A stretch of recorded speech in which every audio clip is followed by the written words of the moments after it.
This was our last morning on the Inca Trail, and I didn't realize just how much it would affect me. We packed up camp, knowing that this was the day that every single footstep we had taken had been leading us toward.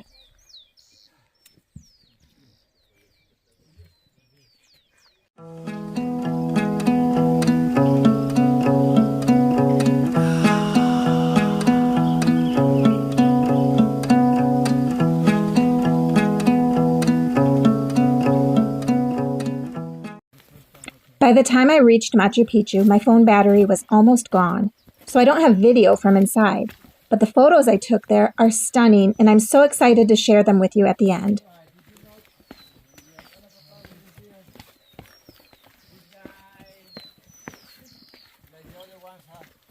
We had reached our highest elevation yesterday at Dead Woman's Pass, but the slippery descent today was not something to be ignored. Mama linda. Lindo es bonito. Like cute. Yeah. So I can see from here Puyo Patamarca, the Inca site. This one here. And far in the distance we have this triangular mountain. We are still higher than this. This is Machu Picchu mountain. Right? So the good thing of the way that we are going to follow is that we are going to be able, if the weather permits, to see Machu Picchu, the Inca Machu Picchu, in the other side of the mountain there.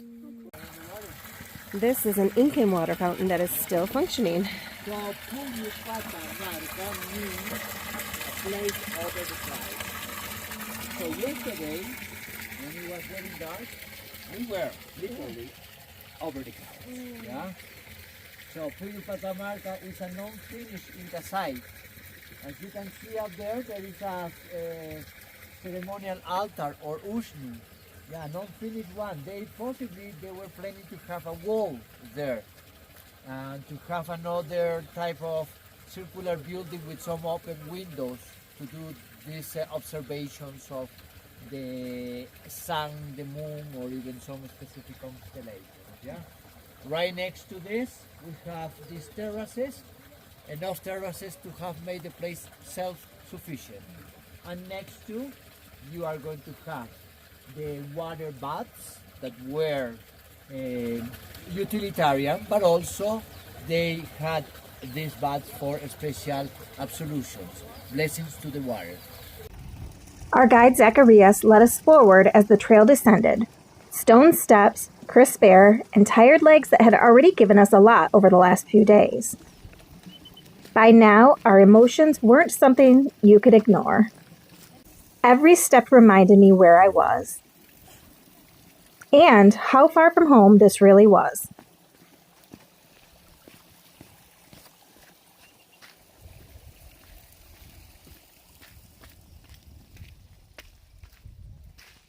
Hello, friends.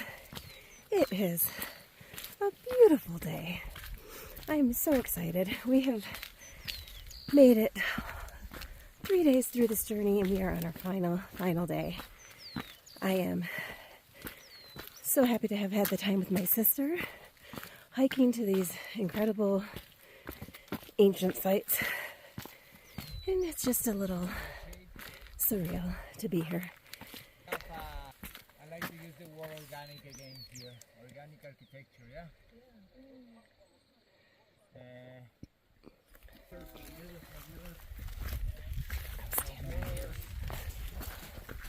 Oh, easy. Adios. Adios. Yes, picture.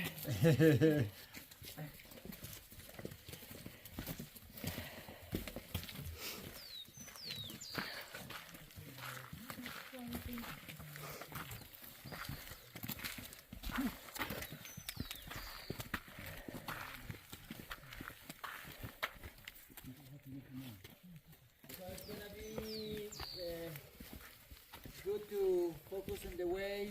The terrain could be slippery. The village down there is where we will be going to get the train back to the start of the trail.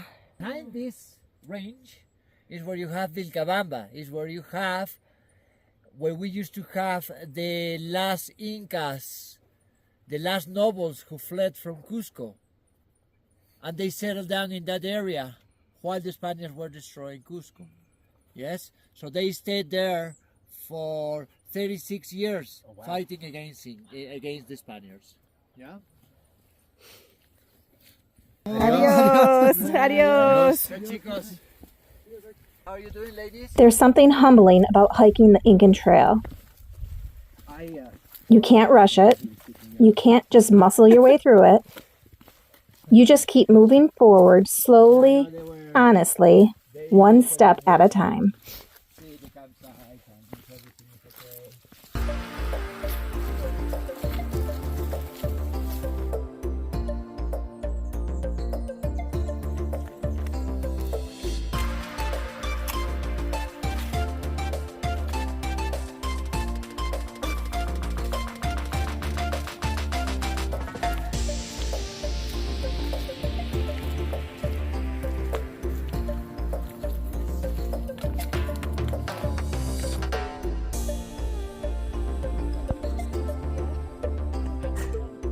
This is an episode of the Real Inca Trail, coming to you live with Melissa, Lynn, and Siwan.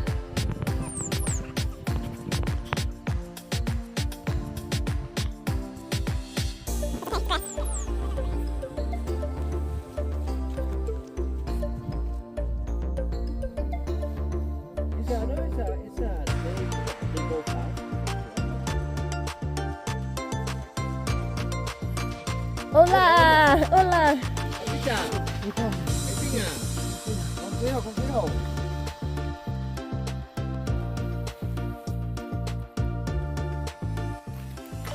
We have had lots of mud today.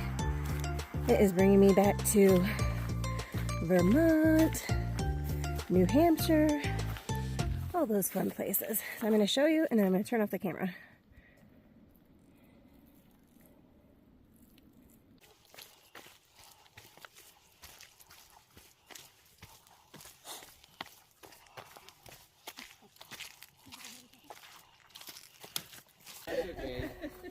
So this is our first view of Machu Picchu, and right down there. So do you want to go and find a friendly bush? Yeah? Okay, listen to me one thing.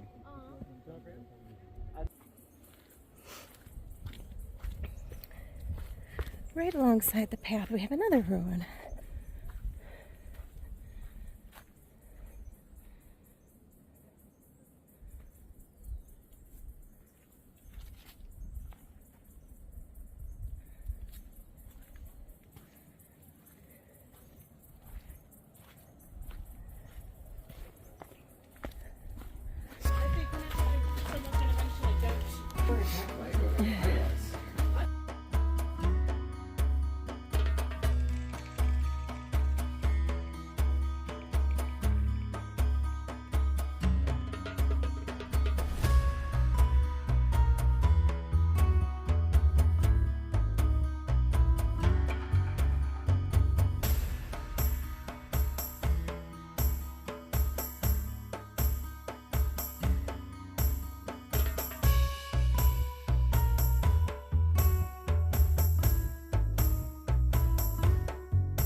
This is the area that Zach calls the Gringo Killer.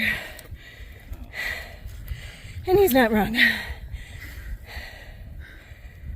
know now why we call this a Gringo Killer? See? Yeah. Look at me when you have a second. I'm kind of scared. There you go. We got you. You're doing great.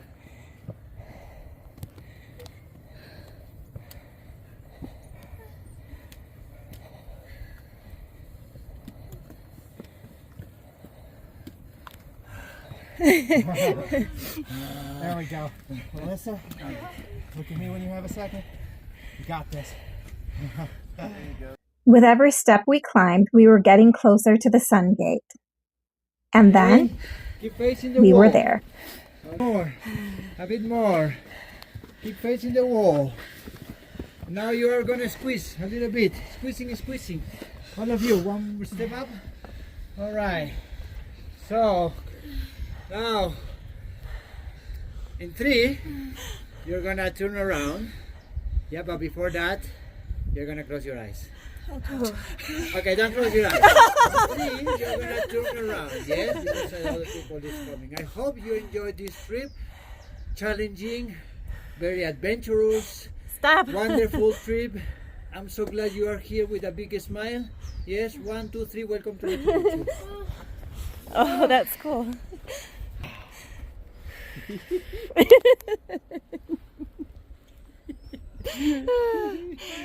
Amazing. It never gets old. Yo! Made it. Good, excellent. If you want to, you can come here, over here, this side.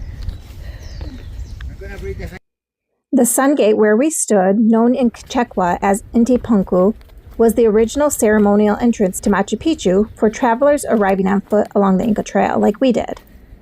Unlike modern visitors who primarily enter from below via bus, Inca travelers approach the city from above after days of walking through high mountain terrain.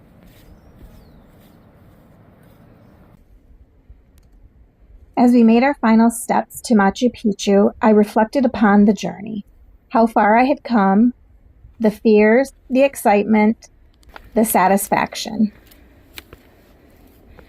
I didn't expect this place to make me feel the way it did.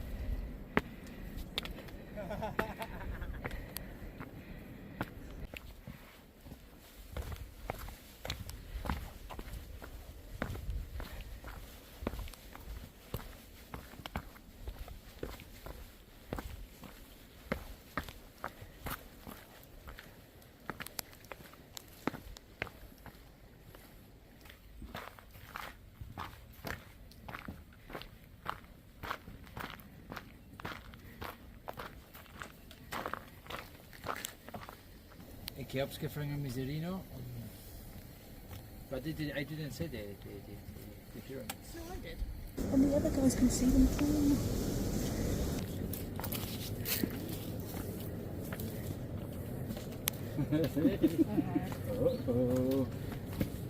Hey, don't eat the begonias. Why are you eating the begonias? Oh my god. You don't care. Something but the mama.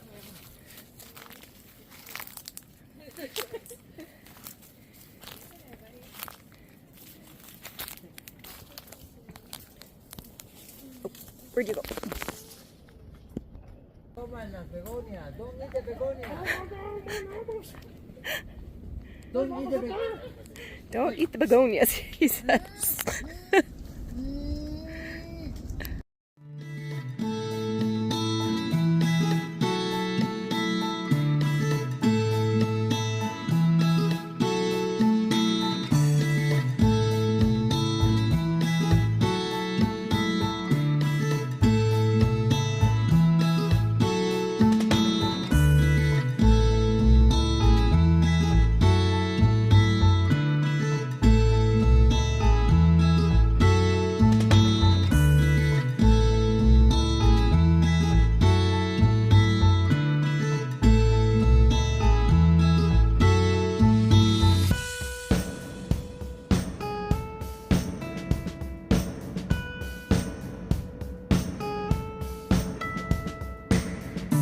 Arriving at Machu Picchu through the Sungate meant days of walking, a gradual ascent, physical humility, and mental preparation.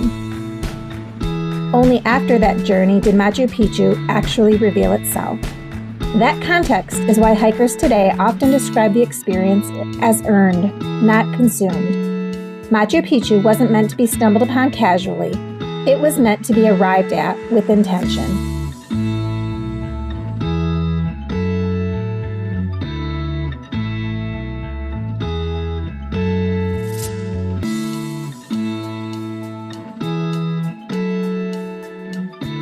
Machu Picchu was built in the mid-15th century during the reign of the Incan Emperor Pachacuti and is believed to have been a royal estate or sacred retreat, not a city in the modern sense. It was never a large population center and likely housed a small number of elite residents, priests, caretakers, and attendants. One of the most remarkable things about Machu Picchu is what it was not. It was not conquered by the Spanish. It was not heavily modified after abandonment, and it was not continuously inhabited. Sometime in the 16th century, likely due to the collapse of the Inca Empire, Machu Picchu was quietly abandoned, reclaimed by the surrounding jungle, and largely forgotten by the outside world for centuries. The site itself reflects deep Incan knowledge of stone masonry, astronomy, and hydrology. Machu Picchu was designed to exist in harmony with the mountain, not in defiance of it. Terraces stabilized slopes, buildings followed the contours of the land. Nothing feels accidental.